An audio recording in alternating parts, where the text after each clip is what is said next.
দীর্ঘ প্রতীক্ষার পর মুর্শিদাবাদ জেলা পরিষদের তত্ত্বাবধানে মুর্শিদাবাদ জেলা পরিষদের মেম্বার শাহনাজ বেগমের উদ্যোগে শুরু হলো পিচ রাস্তার কাজ।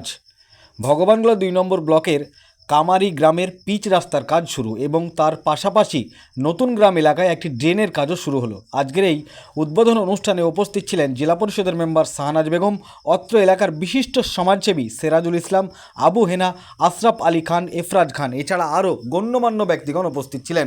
তিনারা কি বলেছেন শোনাবো আপনাদের। আন্ডারে কটি কাজ উদ্বোধন হলো? আজ ভগবানগোলা ২ ব্লকের জেডপি ২৯ নম্বর আমি বালিগ্রাম জিপি কামারিতে একটি ১ কিলোমিটার পিচ রাস্তা উদ্বোধন হলো। ওখানকার মানুষের দীর্ঘদিনের দাবি ছিল সেটা। এই রাস্তা ৩০ লক্ষ টাকার বিনিময়ে আমাদের জেলা পরিষদের তত্ত্বাবধানে এই রাস্তা পেয়ে সেখানকার মানুষ খুব খুশি হয়েছে।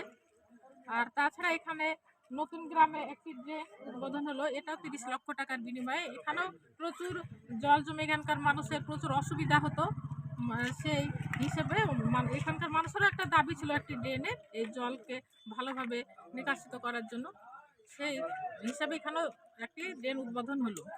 এখানকার মানুষও খুব খুশি এবং আমিও এই মানুষের পাশে থাকতে পেরে আমি নিজেকে করছি। তাছাড়া আমাদের মাননীয় মুখ্যমন্ত্রী এই উন্নয়নের জন্য তাকে ধন্যবাদ জানাই তার এই কাজের জন্য। আপনার নাম? আমার নাম শাহনাজ বেগম, মুর্শিদাবাদ জেলা পরিষদ মেম্বার।